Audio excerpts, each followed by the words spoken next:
tiny. And so the universe then has no choice. First attribute of the secret place. The secret place is a place of revelation.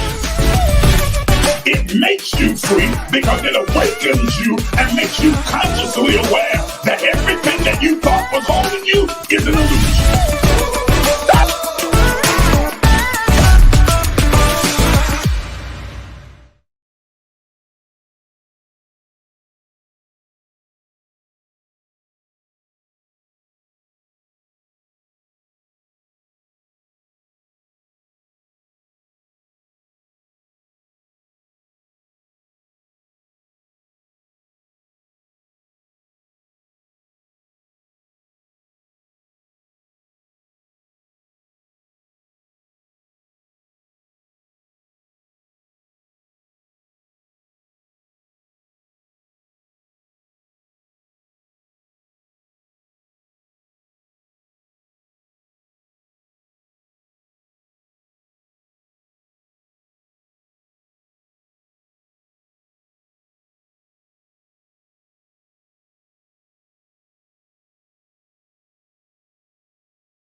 Hello, everybody. I am so sorry. I am working with a smaller device, my iPad, trying to do this whole thing because I am coming to you from the road. As you can see, I'm not in my studio, so I'm sitting in a hotel room on the road and couldn't figure out how to get myself in the stream. I'm not even sure y'all can hear me right now, so please, if you will comment to let me know if you can hear me talking to you and if you can see me. Those of you watching on Facebook, as well as those of you who are on YouTube, comment real quick and let me know if you can hear me and if you can see me okay.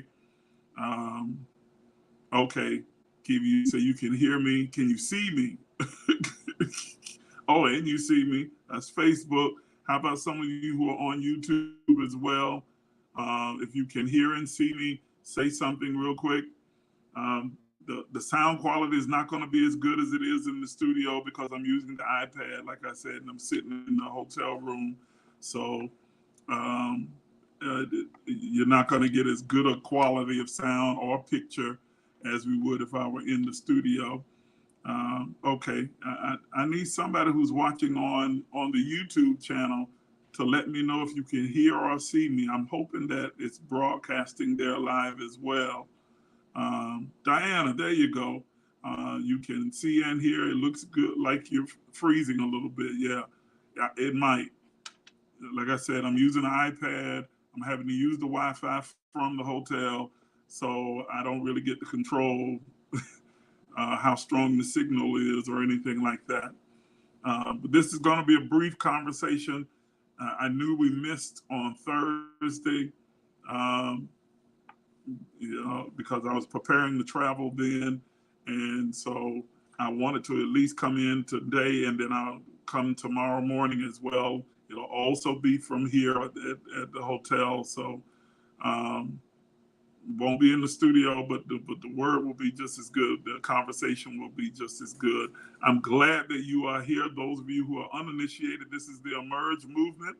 I am Isaac J. Miles Sr. I'm your host, and I'm here to have the conversation with you where we are speaking concerning those things that are designed to empower you on your journey towards spiritual wholeness. We want to equip you with the tools that are necessary for you to be able to curate and create the life that you desire for yourself so that you're able to have and secure the highest version of yourself.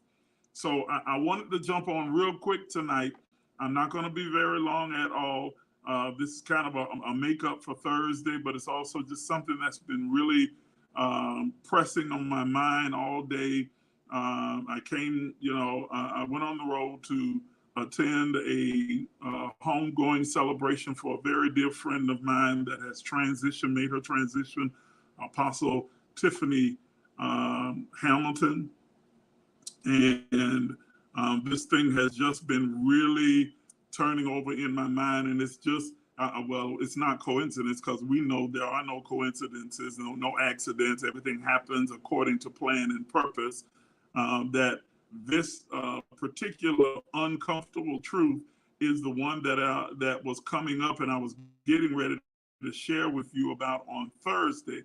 And so it seemed fitting for me to come on and to just have this conversation with you tonight, centered around this particular uncomfortable truth. And again, because we're not in the studio, I don't have all the different props. Normally I would put it up on the screen and you'll be able to read it and see it for yourself. So I'm going to tell you what this uncomfortable truth is. It'll be the topic for which we'll discuss tonight, and then we will go and build from there. You can write it down in your notes. This is the uncomfortable truth. Everything changes, and that is exactly as it should be. Everything, every single solitary thing in this world, in this three-dimensional plane, this experience that we call life changes, and that is exactly as it should be. Okay, write that one down in your notes. We're getting ready to unpack that in just a moment. Everything changes. That's right. Everything changes. And That is exactly as it should be. Ladies and gentlemen, change is the one constant that exists in the universe. It is inevitable.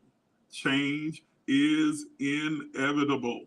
From the moment that you enter this three-dimensional form, from the moment that you draw your first breath, until the day that you make your transition, which is an ultimate change, you are experiencing change in your life.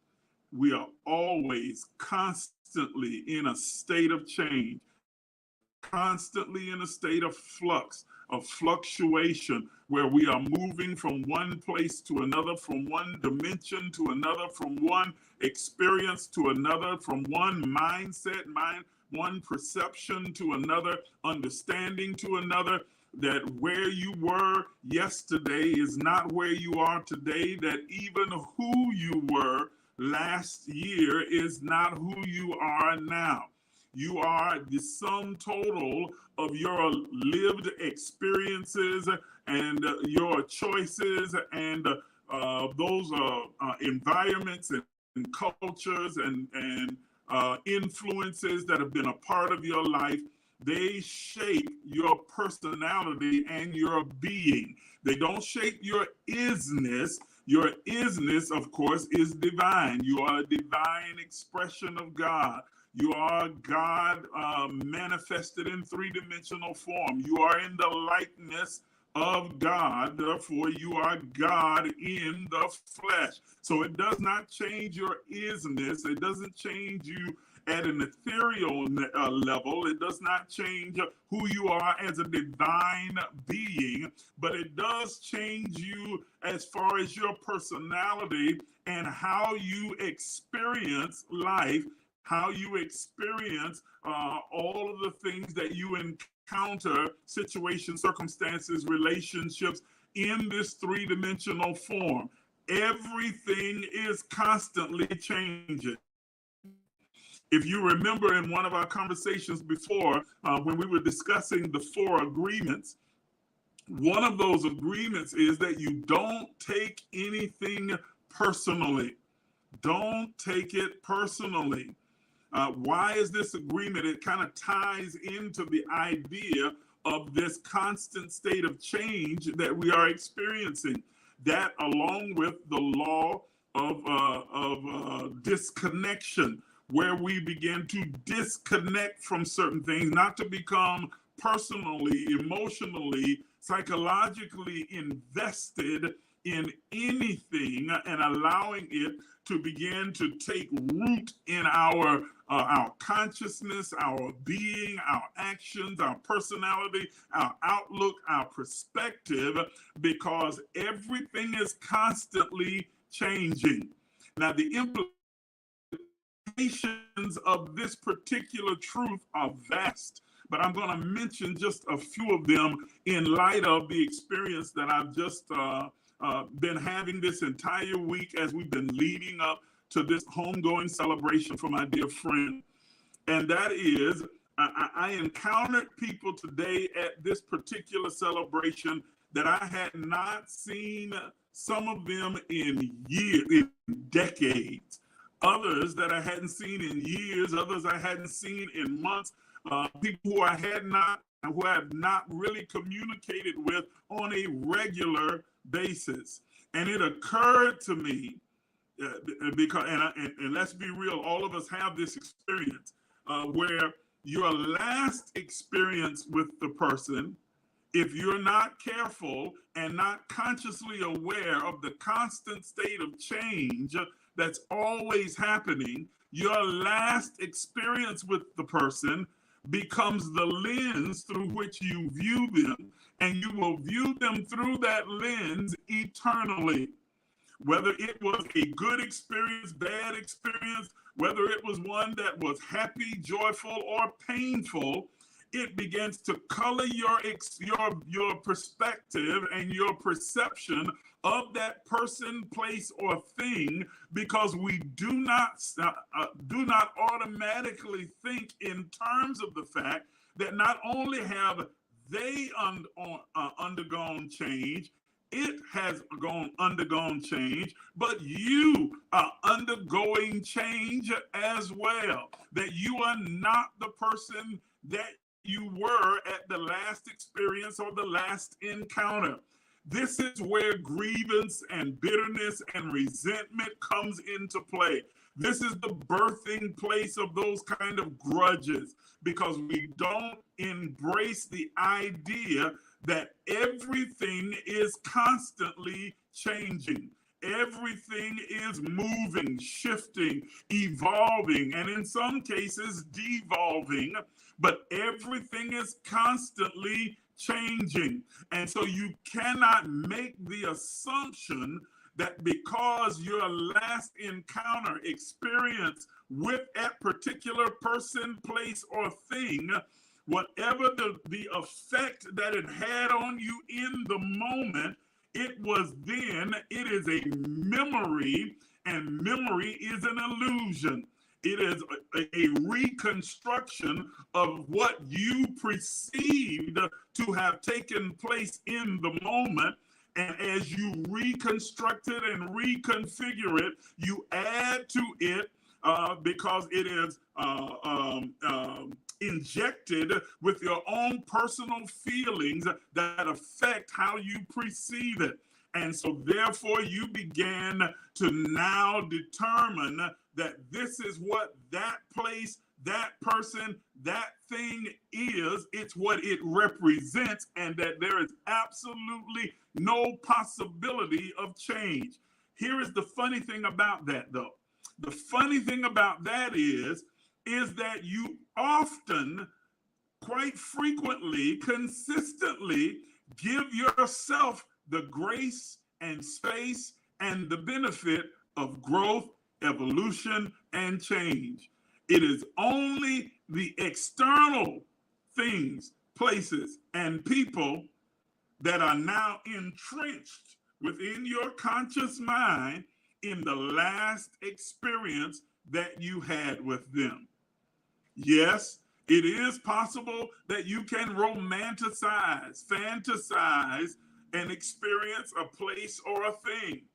You'll hear people sometimes talk about, I remember when I was coming up, those were the good old days. We used to do this, that, and the other, and they have a tendency to romanticize those days. They don't tell you about all of the pain or the problems or the trouble or the trauma, because they have chosen to romanticize the experience.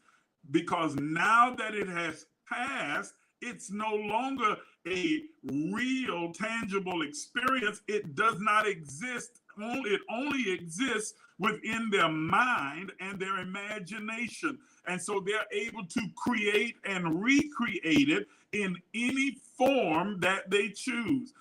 They can either choose to romanticize it, or they can demonize it and make it much worse. Oh, you don't know, child. I remember when I was with them, or when I was there, or when I lived in this place, it was the worst place in the entire world. And every time they tell the story, it gets a little bit worse and a little bit badder and a little bit more painful. And in every case, they are the victim. Come on. They are the victim, and everybody else are the ones who were wrong and treated them wrong and treated them badly and everything else like that. Because they are not living in the eternal moment of now. They are living in the illusion created within their own conscious mind that does not allow for change outside of their own personal being. They give themselves the grace. They give themselves that space to say, I've changed. The price today is not yesterday's price. In other words, the person I am today is not the person that I was then. Or I was young, or I was dumb, or I was, immature, but I'm not that person anymore. And you give yourself the benefit of change without offering that same grace and space to the people around you. But if you are capable of change, if you are capable of maturity, if you are capable of adjusting and growth and expansion, then so is everything and everyone else.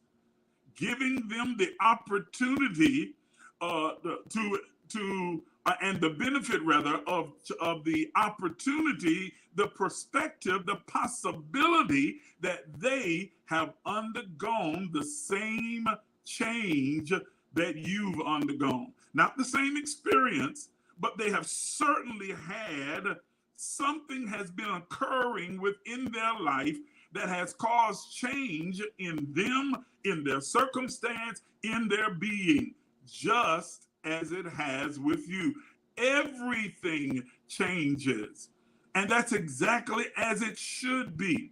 This is why in the sacred text of the Bible, Jesus is purported to have said that you not to let the sun go down on your wrath. Why? Because every day brings about a change. And while they may have been this way today, it may be something totally different tomorrow.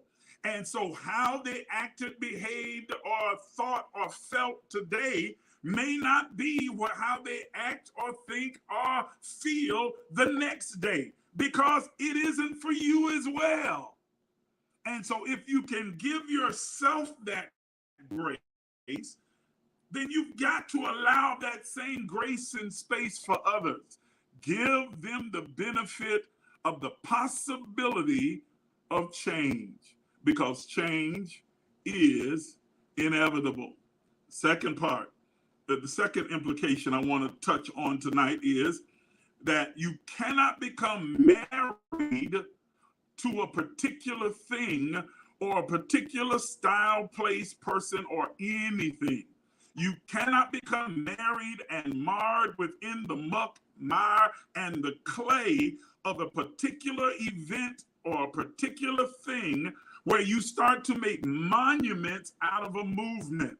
You begin to create this demand that what was continues to be all the time. And it cannot be that way. Not in your personal life, not in your relationships, not in your experiences. Every experience, like every snowflake, is a different experience. There's a different nuance to it. Things are constantly shifting and changing. Listen to me, those of you in relationships, those of you who are married, you are not married to the same person that you married the day that you married them. Time has brought about a change. They not only look different, but they think different. They move different. They have a different perspective, different outlook. They have a different understanding. They have a different way of being and receiving. Everyone is constantly changing. I had the opportunity to talk with a couple that had been married for almost 50 years. And I said, you know, how is it that you've been able to survive, had a marriage that has survived for so long, and you guys seem to be happy, you know, so happy. And the husband's answer was telling to me. He says, well, the reason is because I've been married several times. And I'm thinking to myself, because I know his age and I know how long that they've been married. And I'm like, when did you have time to get married to someone else again? And so I was like, what do you mean? I'm like, I've never known you to be married to anyone other than her. He's like, oh, I've been married to her, but I've been married several times to the same person. I was like, what? He says, I've been married several times to the same person because this person is not the same as she was on the day that we got married almost 50 years ago.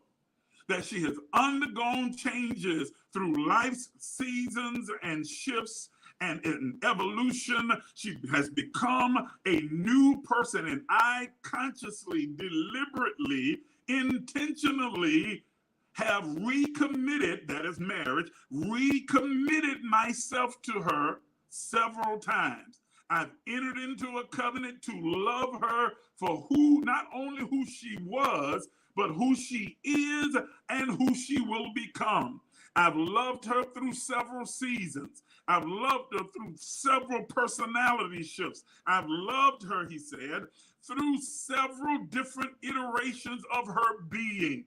And ladies and gentlemen, that spoke profoundly to me, because it is not only what we should experience in our personal romantic relationships, but in all of our encounters and relationships that we have. Real love that endures all things.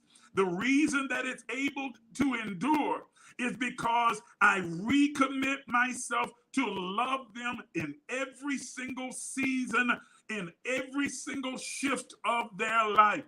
I get to enter into a covenant with this person again and again, or this place again and again, or this thing again and again and again, as it undergoes the change, understanding that not only are they changing, but I'm changing as well. And the two of us are recommitting, are renewing, reconfiguring that covenant again and again and again through every season of our life.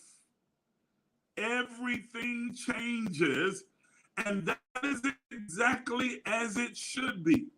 Why should it be? It should be because we are all divine beings. We are all spirits that are having a human experience. We are the vehicle through which the divine, the all of everything, the God, the one that is God, creator of all, gets to experience and express itself in three-dimensional form uniquely through all of the individuations of spirit that exist in the earth, the billions upon trillions that have existed and will exist in every iteration of life. The all of everything, the divine creator, God, is able now to experience and express itself in those three-dimensional forms, each one of them offering a unique experience. And those unique experiences shift and change over the thing that we call time in every iteration of life, giving God even more of a great and abundant, expansive experience and expression. We are the vehicle through which it expresses itself in the earth. And we offer it broader and greater expansive experiences and opportunities of expression as we expand, grow, and evolve. And so there has been set in place within the universe or the kingdom of God or the spirit world or whatever terminology you want to use. Please don't get hung up on semantics.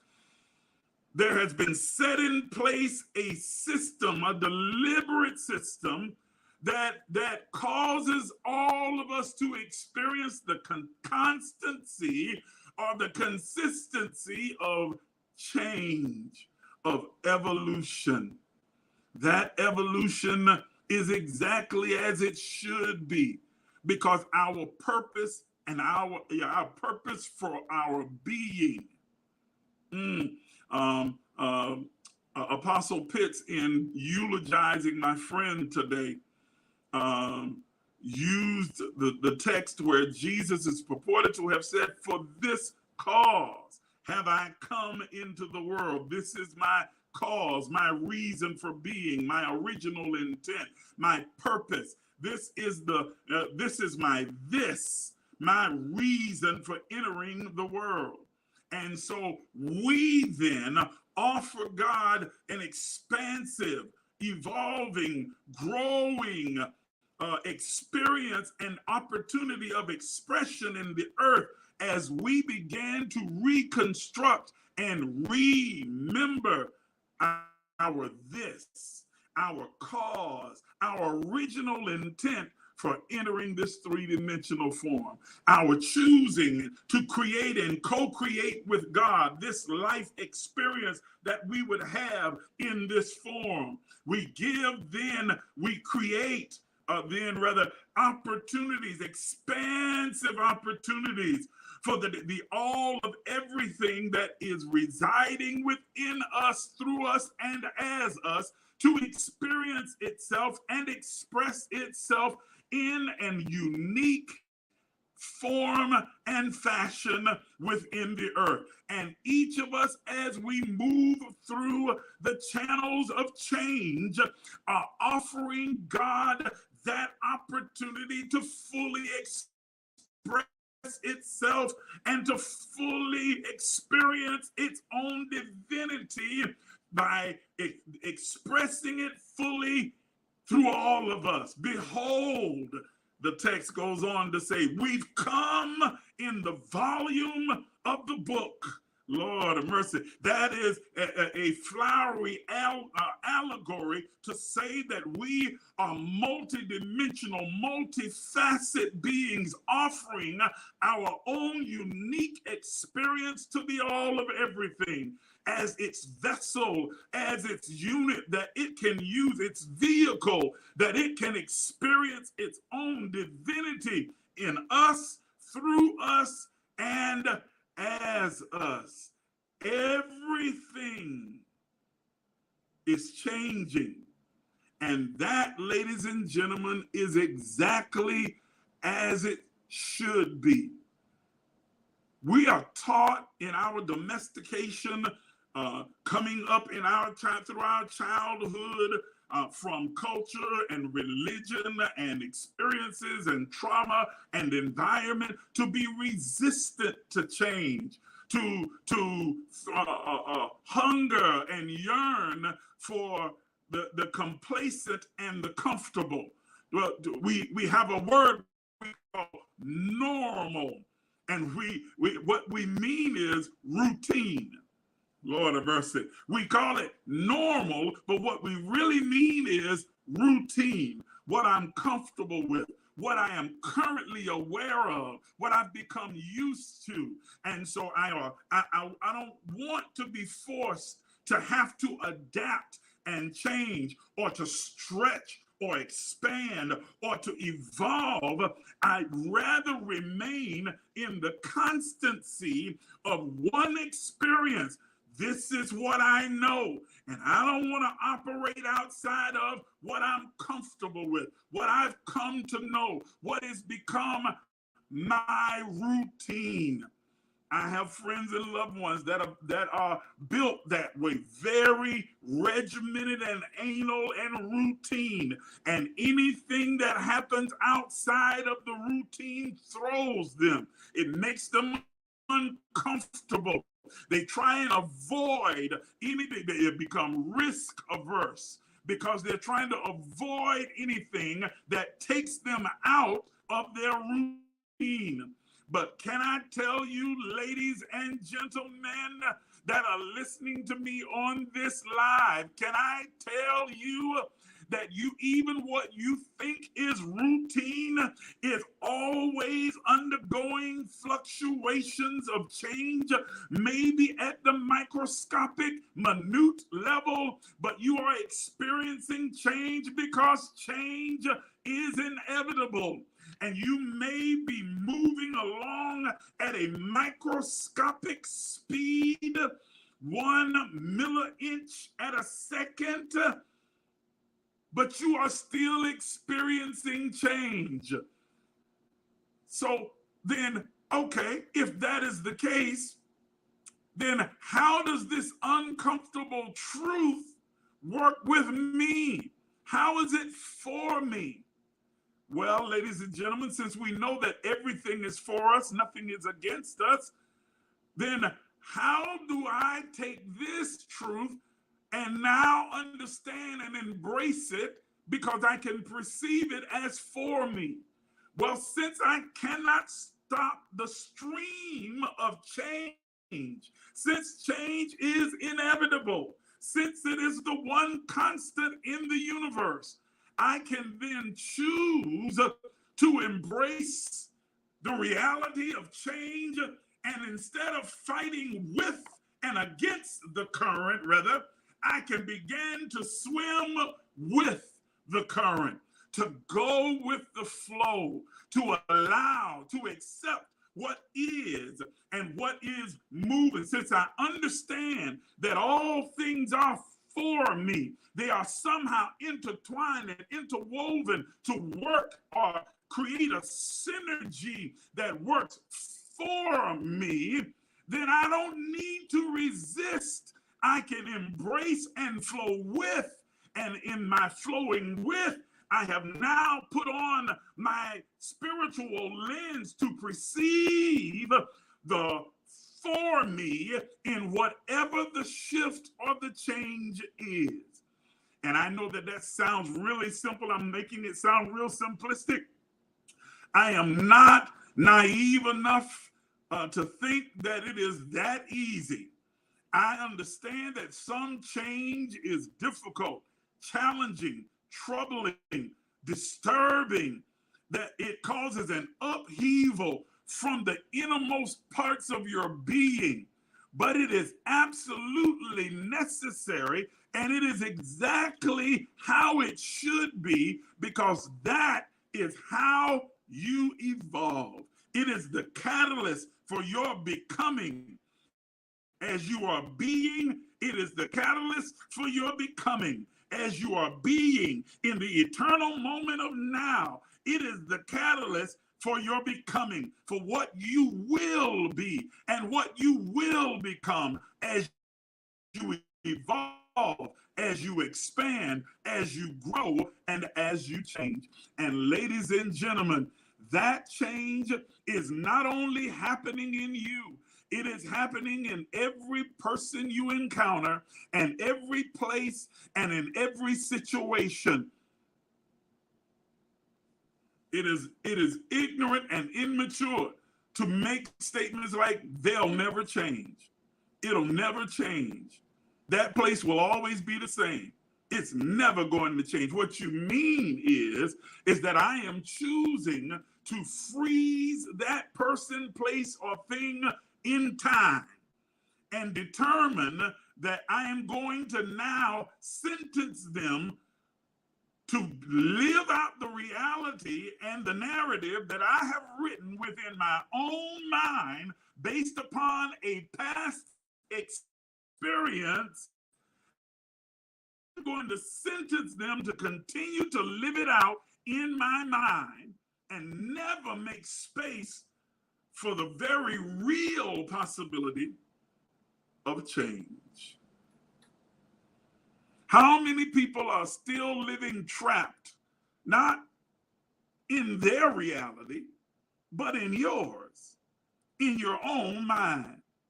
How many relationships you have shut off, cut off, run from, determined that they are of no value, no worth, because of a traumatic experience that you have frozen in time and written a narrative that is on repeat in your conscious mind.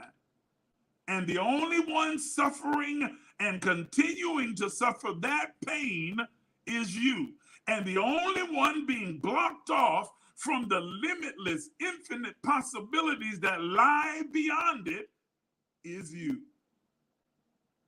Because you won't make space for change. Ladies and gentlemen, everything changes. That's exactly as it should be. And if you believe you change, then you've got to give that same grace and space to other persons, places, and things around you. They change. They change. Now, I hear you. Some of your thoughts have become audible. I hear you saying, yeah, but sometimes they don't change for the better. They change for the worse. I beg to differ. They always change for the better. For you. For everyone. because nothing is against you. Everything is for you. Now, are they uncomfortable, challenging? Absolutely. But they're still for you in whatever form they present themselves, either as, folk like to use this terminology, I'm going to use it because it sounds good. It's a good little rhyme. It's either a blessing or a lesson, but it's still for you. It's a blessing or a lesson, but the lesson is still a blessing. So that's kind of circular, but it's still for you. It is for you. The only time that it is not for you is when you don't perceive it as such. As long as you don't perceive it as such, you'll keep resisting it and it'll keep popping up. Or it's going to keep popping up because what you resist persists. What you resist persists until you adjust your perception and start to look through the lens of change, allowing for the possibilities, the infinite possibilities, and start looking for the for me in every situation. Then you're ready for the next iteration. Then you're ready for the next experience. Then you're ready for the next movement that will take you to another unfamiliar place. Everything changes. Everything changes. Even what we call death is not really technically death, as in how we define death as ceasing to be. There is no death. Death is an illusion. We don't die, we transition and take on a different form. We undergo a change. Here's another one of those texts from your sacred script, okay? That, behold, I show you a mystery. That we're not all are going to sleep, but we will all be changed. We will not all go to sleep, he says, because he was speaking in terms of a catching away. He says, but the one thing is absolutely certain is that we're all going to experience the ultimate transition, the transformation into different form. We're all going to change. This mortal will put on immortality, and this corruptible, that is dying, decaying, will put on uncorruptible, that which cannot die and cannot decay. That we will undergo that ultimate change, shift, or transition. But that is not a death. That is not ceasing to be. That is transitioning to the original state from which we came, taking on a different form, a different existence, in a different dimension, until the fullness of time. Are you understanding me? It is inevitable, it is constant, and it is exactly as it should be. It's exactly as it should be. Man, I've been on here way longer than what I intended to. It's almost 50 minutes, and I intended to just have a brief conversation. I just kind of want to share with you what I've been thinking and mulling over in my head throughout this entire experience. It's been a difficult one. My friend was young, talented, driven, gifted, and beyond all the things that I heard about her, different people saying about her today, about her being anointed and a praiser and a business person and an entrepreneur and an apostle, a preacher, a singer, a writer, composer. But for me, what is far beyond all of those things is that she was a good, decent human being. She was just a genuinely good person. Without the titles, without the gifts or the talents, She was just a genuinely good person. That's the highest compliment I think you can ever pay someone. Because I know, listen, I know some gifted, talented assholes. Oh, yes, I do. You do too. Can preach you under a pew and just as mean as a junkyard dog. Just as selfish, conceited, terrible people. But the talented can sing down the rafter. Okay? But they're terrible people. The highest compliment that you can pay someone is that they're a good human being, a decent, kind, loving, generous person. She was generous to the people she knew, generous to the people she encountered, kind to everyone. And so today in mass, you had people coming from everywhere to fill up a huge sanctuary. And it still wasn't all the people whose lives she touched, whose lives were changed because of the consistent changing that was taking place in her life. And I'm honored to have been able to watch it firsthand, to watch her evolve and grow over the decades of friendship, watching her become the phenomenal woman that she was. And as she made this final transition out of this three-dimensional form in this iteration of life, painful, hurtful, grievous, yet at the same time glorious, amazing, impactful. So we are all constantly going through change and experiencing change. All of us, every single one of us. And that's a good thing. So I'm encouraging you tonight to stop resisting change, embrace it and go with the flow. Trust the eternal plan that you co-created with God prior to your entrance into this form. So you didn't come here, you weren't forced into this form. You didn't come here in handcuffs. This was a co-creation between you and the all of everything in God, you and God. The two of you determining and laying out and mapping out whom I foreknew, knew you before you entered this form. Not just while you were in the womb. No, I knew you long before you ever entered any womb, before there was ever a womb. God knew you and you knew God because you and God were one. One in essence and being. And you entered this three-dimensional form fully cognizant of your divine self and were taught, domesticated into thinking that you were something other than what you were, and now having to remember, reconstruct, and be reminded of who you've always been.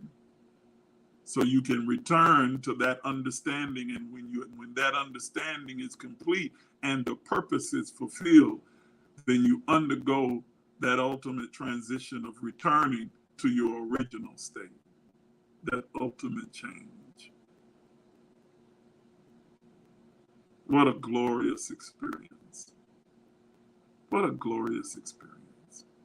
All right, go ahead, Dave. I haven't talked a whole nother 10 minutes. I'm sorry. Y'all know I can ramble. I can go on. Thank you for tuning in. Like I said, I'll be on tomorrow morning for our regularly scheduled empowerment session at 9 a.m. And we'll move forward there. I'll still be on the road. So again, I won't be in the studio. The sound quality may not be as good. The picture won't. But I'll be using my iPad and we'll do it like this. First thing in the morning at 9 a.m. Meet me here so that you are able to participate in this conversation. As always, if you are new to the platform and you want to make sure that you don't miss our conversations, I'm putting it on the screen now. Scrolling at the bottom of the screen is our free text notification. All you do is take the 833-444-0113. Absolutely free, doesn't cost you a nickel. And what that does is put you in the queue so that every time before we get ready to come on live, you'll receive a text message letting you know that we're getting ready to come on. And you can tune in whether you're on Facebook or YouTube and whatever device that you're using and be a part of the conversation. So if you haven't signed up for the free text notification, go ahead and do that right now while it's scrolling at the bottom of your screen.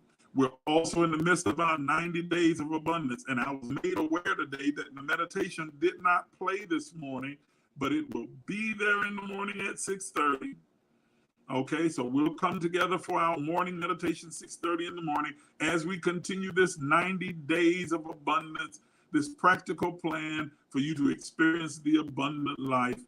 We'll meet for our morning meditation at 6:30 in the morning. Okay? If you haven't signed up for our 90 days of abundance, then you can do so by simply deciding that you want to join in. Go to the website and you'll see all of the prerequisite teaching, and then you jump on the bandwagon and get started. It doesn't cost you anything. It's absolutely free. Go over to our website. The web address is on your screen right now. And just click the empowerment button, and all the videos are there with the prerequisite teaching so that you're able to know exactly how the plan works, and then jump in and join us in our morning meditations. But make sure that you complete the 90 days. And if you have fallen out or missed a day, it's okay. Just start over, but don't give up. Don't quit. Whatever you do, do not quit. Okay? Finish the plan, and I guarantee you'll begin to experience abundance in every area or facet of your life. You don't need a blessed handkerchief, a blessed shawl, a prayer shawl. You don't need no miracle spring water or none of the other kind of foolishness. You don't have to sow $1,000 seed to get this. You simply need to experience this mind shift. Be transformed by the renewing of your mind. Follow this very simple, practical plan, and I guarantee you it will work in your life. Okay? So join us on the 90 Days of Abundance plan. Go over to the website, get the information there. I think that's just about everything. Oh, as always, if you'd like to give, you want to demonstrate your appreciation for this platform and the work that we do here, then you can take advantage of using, there it is on the screen, the means that are on the screen. You can send us a Cashapp at Emerge LEC or Zelle at ijmiles38@gmail.com. There is no certain amount that you are commanded to do. It's not an obligation, it's an opportunity. Let me say that again. It's not an obligation, it's an opportunity. An opportunity for you to support, to express your appreciation, to show how you value what you receive from this platform. This is an opportunity for you to be able to demonstrate that through your giving. You simply use whatever those means you decide. Go ahead and take a moment and do that right now while you have your phone or your device in your hand so that you don't forget about it. Sow your most generous seed, give whatever it is that you intend to give, and we'll appreciate each and every one of you. All right, so I'll see you back here on tomorrow morning at 9 a.m. sharp. Until then, have an absolutely splendiferous night and an even better tomorrow. Good night, everybody.